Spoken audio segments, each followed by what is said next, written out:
Sa pangalan po ng dakilang Panginoon Kristo, isang kapagpalang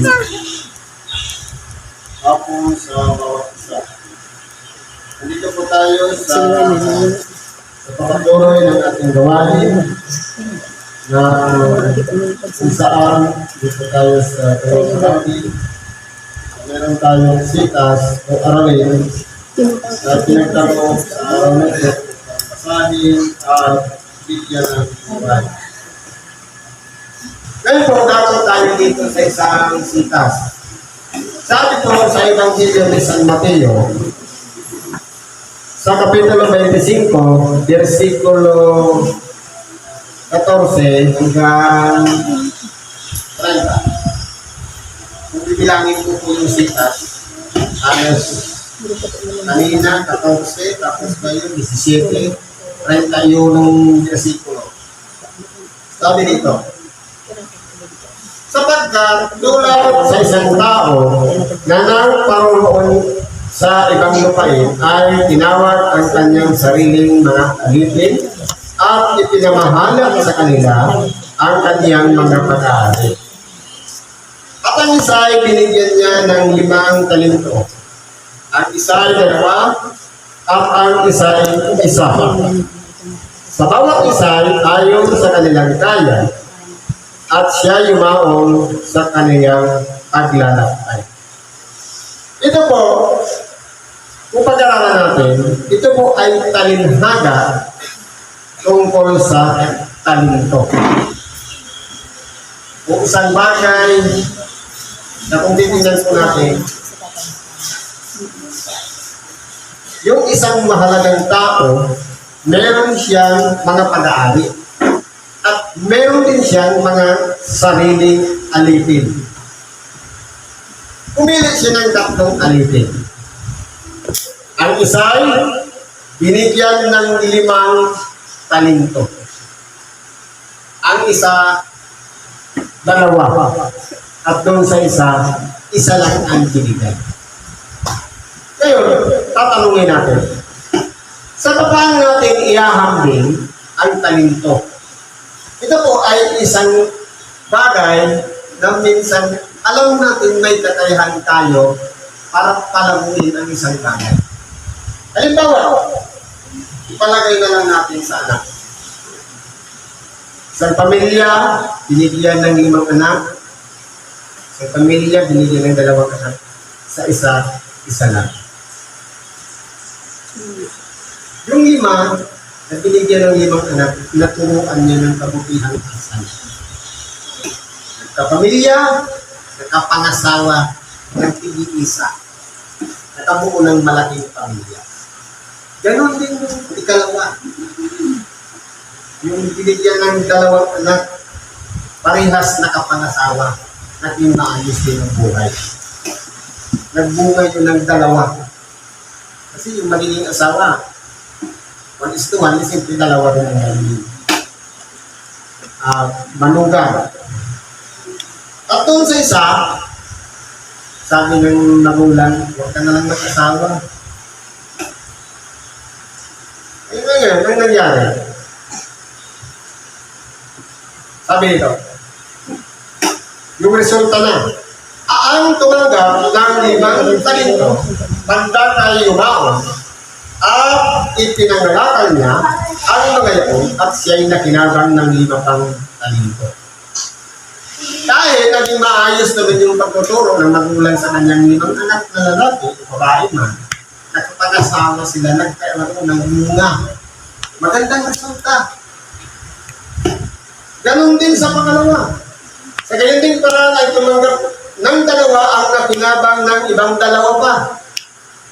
Tatapos, ang tumanggap ng isa ay humukay sa lupa at itinagong ang salapi ng kanyang Panginoon. Kumbaga, walang ginawa sa kanyang sarili, puro pagliwaling lang, puro bisyo, sugal, wala siyang ginawa sa sarili. Kumbaga, walang resulta, walang bunga. Yan po ay halimbawa lang. Ipalagay naman natin sa ating kakayahan. Kasi may kanya-kanya tayong kakayahan. Mayroong isang tao na ang kanyang kaalaman ay marami. Marunong siyang mag-prepare ng kung ano-ano, marunong siyang gumawa ng kung ano-ano. Palagay natin 5 bahagi lang. Marunong ka magkumpuni ng electrical, marunong ka magtubero, marunong kang magmekaniko. Palagay natin 5 lahat yun. At doon naman sa isa, 2 lang doon. At doon sa isa, wala talagang kaalam-alam. Ngayon, dapat titingnan natin yung 3 halimbawa na yun. Dapat makitaan nyo ng resulta. Doon sa 5, nagkaroon ng bunga. Marami siyang napailawan. Marami siyang napatakbong sasakyan. Ganun, nagkaroon ng resulta. Pero doon sa isa, nag-iisa na nga lang yung talentong ibinigay sa kanya. Hindi niya pa ginawa. Nag-iisa na nga lang ang alam niya na pwede naman sana siyang maging tagapangaral ng salita ng Diyos. Pwede naman sana siyang matutunan niya tumulong sa kapwa, pero wala talaga siyang ginawa. Ganyan po ang halimbawa nitong italinghanan ito, ng talento. Ngayon, dito po, sabi nito, tatapos, ang tumanggap ng isa lima, humukay sa lupa. Ngayon, kung pag-aaralan natin, tingnan natin ang ating mga sarili. Ano ba ang talento ibinigay ng Diyos sa atin? Halimbawa, sa estudyante, magaling ka sa math, magaling ka sa English, social studies, sa pagiging natin 5 subject. Lahat yung nagkakaroon ng magandang resulta. Pwede kang tapos sa 5 kurso na lahat yun mag-graduate, makagraduate ka doon. Ganon din sa 2. Paano kung yung nag-iisa na lang na binigay sa kanya, mathematics na lang, nagtambay na lang, hindi na tumuloy sa pag-aaral? Ano magiging resulta? Ang patitingnan po natin ito, yung nagkaloob dahil sa oras na tayo pinagkalooban, meron tayong tinatawag na pagsusulit kung nagpakinabangan ba yung talentong ibinigay sa atin. Bakit? Sabi dito, pagkatapos nga ng mahabang panahon ay dumating ang Panginoon ng mga Lepeyon at nakipaghusay sa kanila. Ngayon, ito na, maghaharap na ngayon doon sa may-ari ng talento. At ang tumanggap ng 5 talento ay lumapit at nagdala ng 5 pang talento na nagsasabi, Panginoon, binigyan mo ako ng 5 talento, narito ako'y natinapang ng 5 pang talento. Ilagay naman natin sa salamin. Binigyan ka ng 500, ang isa 200, ang isa 100. Yung binigyan ng 500, nagnegosyo, tumubo ng another 500. Ngayon, kung hihingin yung puhunan mo, pero matitira sa yung puhunan, yung tubo na yun, iwan na yun sa iyo. Ang malaga, ibinalik mo yung 500. Di ba ka? Ngayon, ano nangyari? Naduble niya yung ibinigay sa kanyang talento. Sinabi sa kanya ng kanyang Panginoon, mabuting gawa, mabuti ang tapat na alipin. Nagtapat ka sa kaunting bagay, pamamahalain kita sa maraming bagay. Pumasok ka sa kanila talaga. Ibig sabihin, mayroong kapurihan tayong tatanggapin sa oras na nagamit natin ng tama yung talentong ipinagkakot sa atin. Dahil na kung yun ay napalago natin at nadugni natin. Ito ka? At lumapit ka na ng tumanggap ng 2 talento at sinabi, Panginoon, binigyan na ako ng 2 talento, narito ako'y nakinabang ng 2 pang talento. Titingnan po natin, yung unang binigyan ng 5 at yung ikalawang binigyan ng 2, parehas po nagdoble. Ang sinabi ng Panginoon doon sa binigyan ng 5 at binigyan ng 2, parehas lang. Mabuti. Sinabi sa kanya ng kanyang Panginoon, mabuting gawa, Mabuti at tapat na alipin. Nagtapat ka sa kaunting bagay, pamamahalain kita sa maraming bagay. Masok ka sa kagalakan ng iyong Panginoon. Nagiging proud po ng ating Panginoon sa oras na napakinabangan yung ibinigay sa atin na ipinagkatiwala ng Diyos. Halimbawa, simple na lang, kakapiraso na lang ang ibinigay sa atin, magnitis mo, at tumulong sa may karamdaman, minsan, hindi ako pwedeng mag-work kasi pagod ako. Paghihirap na lang, may nakita tayong lumapit sa atin na pilay, at gusto niyang, kumbaga sabi nga, hindi lang maitaas yung kamay, frozen, shoulder, nakikaya hanggang maghilot. Tapos, in-ignore natin. Ayaw natin binutin dahil sabihin natin, pagod tayo. Ano mo sa totoo lang, ang lingkod ng Diyos, wala pong kapanguran. Dapat po, nagkakaroon ng bunga. Sapagkat kasama yung mga tinutulungan natin sa panalangin natin. Kung tayo nakikita ang resulta, na meron na ng kakayahan na kung ipinagkalog sa iyong hilot, hindi ka dadalhan ng Diyos ng isang taong nangangailangan para hilutin. Ganun po yung Diyos po ang nagbibigay sa atin. Kaya po, pahalagahan natin ang bawat isa na mas higit na nangangailangan, lalong-lalo na kung may biyaya sa ating mga kamay. Yan po ang kailangan natin gawin. Kaya, yung binigyan ng 5 talento at 2 parehas lang po yung kapurihan na kanilang napakinggan sa sinabi ng kanyang Panginoon. Tuloy natin. At lumapit naman ang tumanggap ng 1 talento. At sinabi, Panginoon, nakikilala kita na ikaw ay taong mapagmatigas. At gumagapas ka doon sa hindi mo hinasikan. At tagaan ka doon sa hindi mo sinabugan. At ako'y natakot. At ako'y yumaon ng aking isinagawa sa lupa ang talento mo. Narito, nasa iyo ang iyong sarili. Ngayon po, ang ginawa niya, yung talento, ibinaon niya sa lupa, dahil ang tingin niya kasi, yung history ng kanyang amo. Naumiran yung takot. Ang tingin niya, galing sa masama yung pinagkarap sa kanya, hindi dapat yung mapakinabangan. Kung baga mayroong siyang galit, mayroong siyang inis, mayroong takot doon sa pinanggalingan ng talento. Anong sabi ng Panginoon? Kaya dapat sumagot ang kanyang Panginoon at sinabi sa kanya, ikaw na aliping masama. At tamad, nalalaman mo ako'y gumagapa sa hindi ko hinasikan at nag-aanay doon sa hindi ko sinabugan. Gayon pala'y ibinigay mo sana ang aking salapi sa nagsisipangalakal ng salapi at ang aking pagdating ay tinanggap mo sana ang ganang aking pati ng pakinabang. Kaya dapat po, mayroong resulta dapat.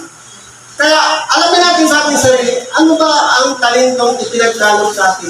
Kahit nag-iisa lang yan, dapat po, mayroon niyang pakinabang. Halimbawa, sa trabaho na lang, isa lang ang talent ko mag-drive. Dahil alam mo lang naman mag-driver. Magmaneho ng sasakyan, tapos nilihin mo pa. Walang mapapakinabangan. Anong magiging reward? Ganun po yun. Kaya ngayon, huwag natin titignan kung ano man ang history ng ating amo. Kung ano man ang kalagayan niya. Ang mahalaga po, lahat ng ipinagkalog sa ating talento o kakayahan, ginagamit natin ng tama at napapakinabangan ng ating kapwa. Yun po yung importante doon. Ngayon, sabi ng Panginoon, alisin nga ninyo sa kaniya ang talento at ibigay ninyo sa may 10 talento. Bakit ibinigay doon sa may 10? Dahil po, alam ng Panginoon na hindi siya malulugi. Hindi siya manghihinayang na ipagkalog na may 10 talento ang isang talento dahil yung 5 nga na doble, ipapaano pa yung isa na kaya rin palaguin nyo. Ganun po. Kaya kung titignan po natin dito, sa sitas na ito, ang bawat isa sa akin ay binubuksan ng isipan. Ano man ang talento na ipinagkalog sa atin na hindi natin napapansin. Tignan natin sa ating sarili, ano ba ang kakayahan natin? Kung marunong naman tayo, kahit isang bagay lang, dapat napapakilabangan niya ng ating tayo. Halimbawa, sa mananamba, simple na lang ang mo. Hindi ka naman ipanglista, hindi ka naman pamunuhan, hindi ka naman marunong magtumuhin sa may karamdaman, o hindi ka naman nagmagnet, naghihilot, o ano na, hindi ka naman tagapagpayapa, pero marunong kang manglimos. Gamitin mo yung biyaya mo, kahit isa lang na. Kung magaan naman na yung kamay pa bumukot ng pera, ibigay ko sa mga kumihingi ng limos. Isang bagay na po yan ng talento na ipinagkalog sa atin na yun doon pala tayo dapat managana rin, magkaroon din ng bunga yung ipinagkalog sa atin. Bakit yung isa ibinigay doon sa merong 5? Sabi niya, sapagkat ang bawat mayroon ay bibigyan. Kaya dito po nagkakaroon na ng inggitan. Bakit kaya yung kapitbahay natin mas lalong umi-improve ang buhay? Kasi po sila masipag. Kapag naging katulad tayo nitong binigyan ng isa na sinasabi, masama at tamad na alipin, walang kakinabang, aalisin talaga yung talento sa kanya. Sabi, sapagkat ang bawat mayroon ay bibigyan at siya'y magkakaroon ng sagana. Ngunit ang wala, pati ng nasa kanya, ay aalisin sa kanya. Pansinin natin, hindi ba ka-attitude yan ng mga Pilipino? Sa magkakapit-bahay, pag tayo nakikita nag-iinto, dinadown, minsan sinisiraan. Sa negosyo na lang ng manok. Nausunong yung negosyo ng manok, yung prito-prito sa magkano ba yung isang piraso, 5 piso. Di gumaya lang, ngayon sinisiraan niya tayo na unang gumawa.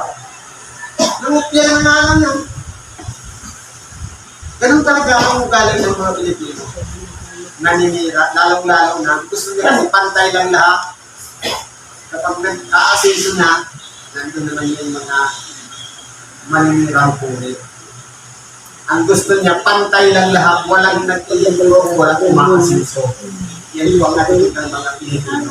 Pero, sa pamantayan ng Diyos, kahit yung inaasahan natin, nag-iisa na lang nawawala pa sila. Kaya kung titignan po natin, sa mga masisipag at mga marunong magpahalaga ng talentong yan, meron tayong bunga sa pang-araw-araw natin ginagawa. Dapat po, kalugdan tayo sa ating mga ginagawa. Hindi lang dahil nakagawa tayo ng tama, sapat na, kundi dapat tuloy-tuloy lang ang paggawa ng kabutihan sa kapwa. Sapagkat balang araw, magkakaroon naman tayo ng reward sa pagbabalik ng ating dakilang Panginoon. Doon na po ang pagsusulit ng bawat isa sa atin. Dahil tayo, pinagkalungan na buhay dito sa ibabaw ng sanlibutan, gamitin natin yung talentong yan.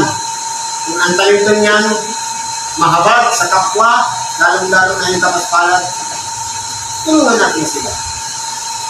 Kung tayo po ay may nakayahan na magpakain sa ating kapwa, tulungan natin yan. Ang mahalaga po, nakagawa tayo ng kabutihan sa ating kapwa. Hindi tayo ibilang doon sa alipin at na masama at tamad na wala talagang ginawa. Buti pa, sabi nga, inilagay na lang sa bangko, baka nagka-interest pa. Yung binigyan ng 100. Diba?